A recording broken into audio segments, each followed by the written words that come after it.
Hello friends, आप सब कैसे हो? आशा करते हैं आप सब अच्छे होंगे, मस्त होंगे, लाइफ को अच्छे से एंजॉय कर रहे होंगे। आज की हमारी स्टोरी है, एक लड़की को देखा तो ऐसा लगा।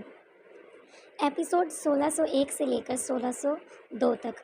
प्लीज़ बिना किसी और कुछ जल्दी से वीडियो को स्टार्ट करते वीडियो स्टार्ट। अब तक इतने दिनों में बच्चे करण के देख रेख में ही सुरक्षित थे। करण चाहते तो उन्हें गुलेरिया हाउस रख सकता था, लेकिन उसने ऐसा नहीं किया क्योंकि व्यक्ति की नजाकत को देखते हुए यही उचित था। बेशक घर में मौजूद आकाश किसी के लिए भी किसी भी तरह की खतरा नहीं था, लेकिन फिर भी करण अपनी तरफ से कोई चूक नहीं करना चाहते थे, खासकर तब जब बात उसके बच्चों की हो। अब क्योंकि मारवा हाउस में खतरा टल चुका था, इसलिए करण ने बच्चों को घर बुला लिया था। घर के अंदर जाते ही रिया पिंकी के गले लग जाती हैं और दोनों सहेलियां गले लगकर उछलने लग जाती हैं। उसके बाद वह यश से मिलती है और खुशी के मारे यश के पैर जमीन पर नहीं टिक रहे थे। वह कूदने लगता है और शोर मचाने लगता है। दूसरी तरफ अलेक्जेंडर और आर्यन भी यश के गले मिलते हैं, पिंकी से हाय बोलते हैं। करने के बाद बच्चे नंदिनी और श्रेया और राजलक्ष्मी से भी मिल लेते हैं। बच्चों को देखकर सभी के चेहरे पर बड़ी सी मुस्कान दिखाई दे रही थी। अचानक से गुलेरिया हाउस में रौनक सी दौड़ पड़ती है। तभी यश कहता है, मैंने पापा से कितनी बार कहा है तुम तीनों को घर ले आए, लेकिन मेरी बात कोई सुनता ही नहीं है। फाइनली अब तुम तीनों आ गए हो, अब हम खूब सारी मस्ती करेंगे। ठीक इसी वक्त फ़ोन रिंग करने लगता है। नंदिनी आगे बढ़कर फ़ोन उठाती है। उधर से अनिका आवाज़ की सुनाई देती है। कैसी हो भाभी? नंदिनी जवाब देती है, एकदम ठीक हूँ। और तुम्हारे तीनों बच्चे ठीक हैं और अच्छे से पहुँच चुके हैं? मुझे पता है कि तुमने यही पूछने के लिए फ़ोन किया होगा। अनिका को इस बात का जरा भी अंदाज़ा नहीं था कि बच्चे गुलेरिया हाउस पहुँच चुके हैं, लेकिन बच्चों को लेकर वह पूरी तरह अस्वस्थ थी। धीरे धीरे वह करण के बारे में वे सब बातें जान चुकी थी जो अब तक दुनिया से छुपी हुई थी। वे अच्छी तरह जानती थी कि करण के साय में उसके बच्चों का कोई बाल विवाह नहीं कर सकता। अब तक बच्चे कहाँ पर थे ये बात अनेका अच्छी तरह जानती थी, लेकिन बच्चों को घर ले जाने की बात करण ने किसी को नहीं बताई थी, क्योंकि वह किसी तरह का खतरा मोल नहीं उठाना चाहता था, तैयारी में नहीं था। अब अनिका जवाब देती है, नहीं भाभी, मैंने इसे भी कुछ खास बताने के लिए फ़ोन किया है। नंदिनी, हाँ बताओ। अनिका कहती है, आप सभी अपने घर के लड़के की एंगेजमेंट के हिसाब से तैयारी कर लें, क्योंकि ये सरप्राइज है, इसलिए सभी तैयारियां आपको खामोशी से करनी है। नंदिनी के चेहरे पर एक और जहाँ खुशी दिखाई देती है, वहीं तरफ हैरानी के बादल छा जाते हैं। अनिका का नाम सुनकर अब तक श्रेया उठकर नंदिनी के पास पहुंच चुकी थी। नंदिनी कहती है, तुम्हारी बात सुनकर मुझे बहुत एक्साइटमेंट हो रही है। थोड़ा ठीक से बताओ, किसकी सगाई, कैसी सगाई? क्योंकि यश तो अभी बहुत छोटा है, बाकी मुझे कोई दिखाई नहीं दे रहा। अनिका हंसकर कहती है, अपने देवर ओमकार को भूल गई? नंदिनी अपने सिर पर अपना हाथ मार के कहती है, हाँ सही कहा तुमने। वह तुम्हारे पास क्या चल रहा है तुम्हारे दिमाग में? मुझे उसका ख्याल तो आया ही नहीं। अब आगे कहती है, अब बाद में कोई मत कहना कि मैंने समय पर बताया नहीं। आप सभी के पास तैयारी करने के लिए सिर्फ 1 हफ्ते का वक्त है।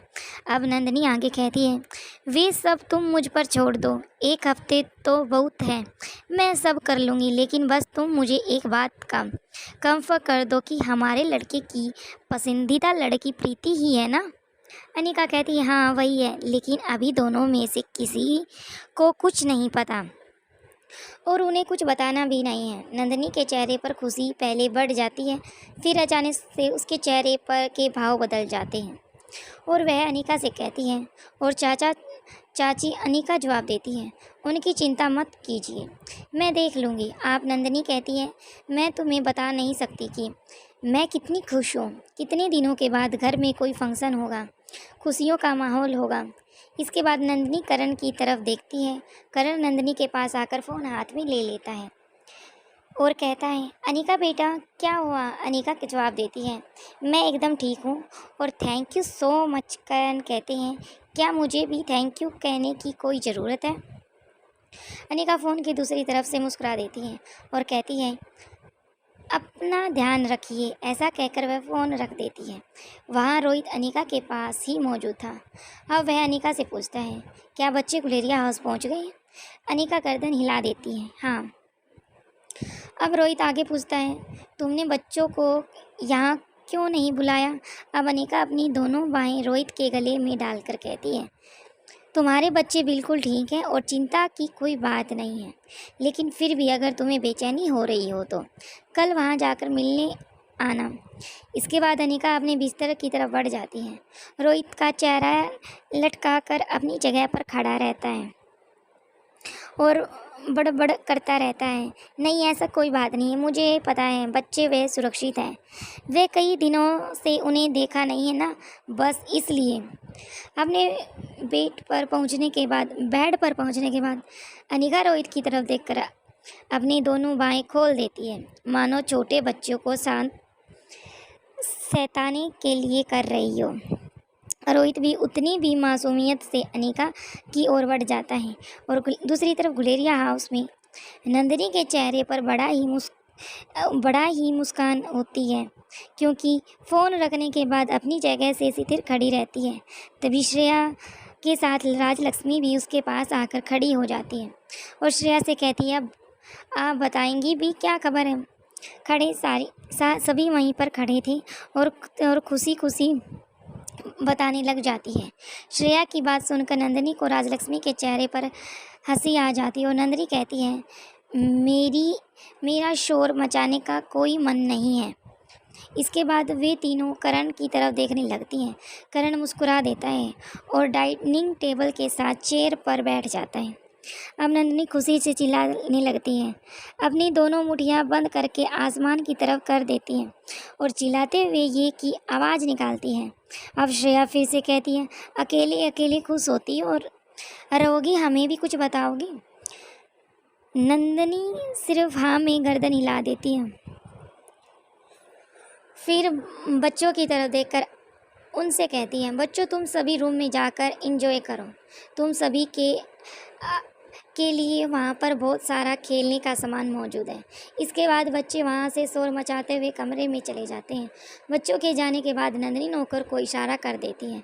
नौकर बच्चों के मनपसंद चीज़ उनके कमरे तक ले जाता है। इधर नंदिनी बच्चों के जाने के बाद सभी के पास जाकर डाइनिंग टेबल पर बैठ जाती है और उनके बाद सारा किस्सा वह कह सुनाती है जो अभी उसे अनिका ने सुनाया था। मारवा हाउस में भूमिका के हाथों से बचकर प्रीति के कमरे से बाहर आकर सनी मन ही मन सोचता है, जान बची तो लाखों पाए। भूमि दी के हाथ में कितनी ताकत है, न जाने दुश्मनों को क्या हाल करती होगी। फिर चलते चलते ओमकार पर नाराज़गी जताते हुए बढ़ता है, अगर लोगों को फ़ोन उठाना ही नहीं होता तो वे अपने पास फ़ोन क्यों रखते हैं? यदि ओमकार फ़ोन उठा लेता तो मुझे इस तरह भूमि दी के हाथ में फंसना नहीं पड़ता। पहले मेरा दिमाग ख़राब था और अब मेरी गर्दन भी ख़राब हो गई है। फिर अपनी गर्दन को मचलते हुए ओमकार के कमरे तक पहुंच जाता है। जैसे ही दरवाज़ा खोलकर अंदर जाता है तो उसे वहीं पर ओमकार दिखाई नहीं देता। ओमकार को आवाज़ लगाता रहता है, ओमकार क्या तुम यहाँ हो? मुझे तुमसे बहुत ज़रूरी बात करनी है। कई बार आवाज़ लगाने के बाद भी जब कमरे से कोई आवाज़ नहीं आती तब सन्नी पूरे कमरे को हर हिस्से में अच्छी तरह से चेक करता है, लेकिन अब ओमकार कहीं दिखाई नहीं दे रहा था। वह बाहर की ओर निकल पड़ता है, फिर आंखें बंद करके सोचने की कोशिश करता है। ओमकार वहाँ चला जाता है। फिर कुछ सोचने के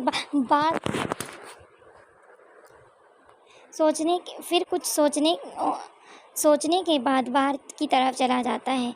वहाँ ओमकार प्रीति के कमरे से निकलने के बाद सीधा घर से बाहर बने हुए लोन एरिया में चला जाता है। लोन में जब बने हुए बेंच पर बैठकर वह अपनी आंखें बंद करके बहती हुई हवा को महसूस कर रही थी और पास में चलते हुए हवा के और पानी की आवाज़ को उसके कानों में सुनाई पड़ रही थी। बंद आंखों से प्रीति का साथ कमरे में बिताए हुए हर पल को अभी जी रहा था। लम्हा उसकी आंखों के आगे तैर रहा था। प्रीति के पास होने का नशा उसके दिमाग में अभी भी उतरा हुआ था।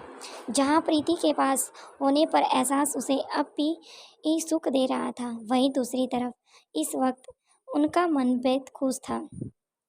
उनका मन बेहद दुखी था, बेचैन था। वे समझ नहीं पा रहे थे कि प्रीति का व्यवहार का क्या मतलब है।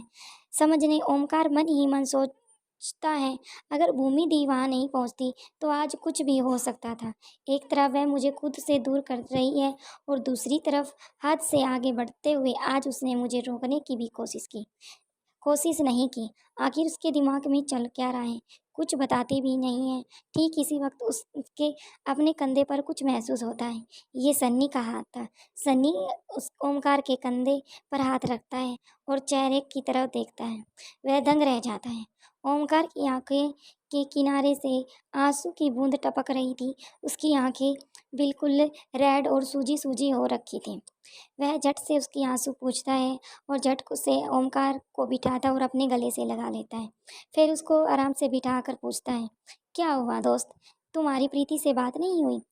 ओमकार कुछ नहीं कहा कहता और अपनी कनखियों से निकलते हुए पानी को साफ कर लेता है। फिर सनी आगे पूछता है, क्या प्रीति नहीं मानी, अभी भी नाराज है? सनी की इस बात पर ओमकार अपना चेहरा नीचे कर लेता है। सनी समझ जाता है ओमकार प्रीति को मना नहीं पाया है। अब सनी पूछता है, क्या उसने बताया कि अब वह नाराज क्यों है? इस बार ओमकार अपनी गर्दन ना में हिला देता है। अब सनी फिर से पूछता है, उसने कुछ तो कहा होगा, कुछ तो बताया होगा जिसे कि वह पता चल सके कि तुम आगे क्या करना चाहिए। ओमकार कहता है, वह बात करने के लिए तैयार नहीं है। कहती है, हम दोनों का साथ नहीं है, अब जितना था वो हमने बिता लिया है, अब आगे हमारा कोई साथ नहीं है। ऐसे कैसे साथ नहीं हो सकता? तुमसे प्यार नहीं करती? कुछ पल रुककर ओमकार कहता है, वह मेरे अलावा किसी से प्यार नहीं करती और नहीं कर सकती, लेकिन कोई तो बात है जो उसके दिमाग में बैठ गई है। अब कुछ बताएगी ही नहीं तो उसके मन में दुविधा दूर कैसे करूं? सनी कहता है, मुझे लगा था कि अब तुम दोनों को प्रॉब्लम सोल्व हो गई है, इसलिए मैंने प्रीति के कमरे तक गया था ताकि तुम दोनों के साथ बैठकर अपनी प्रॉब्लम सोल्व कर सकूं। लेकिन मुझे लगता है कि हमारी प्रॉब्लम हमसे एक कदम आगे चल रही है। सन्नी की बात सुनकर ओमकार कहता है, तुम्हारी क्या प्रॉब्लम है सन्नी? जवाब देते हुए, छोड़ो कुछ नहीं, बस ऐसे ही, अभी पहले तुम्हारी प्रॉब्लम सोल्व कर लेते हैं, उसके बाद मेरी प्रॉब्लम के बारे में सोचते हैं। Please, thank you friends. Video पसंद आई तो प्लीज़ लाइक शेयर सब्सक्राइब और कमेंट कर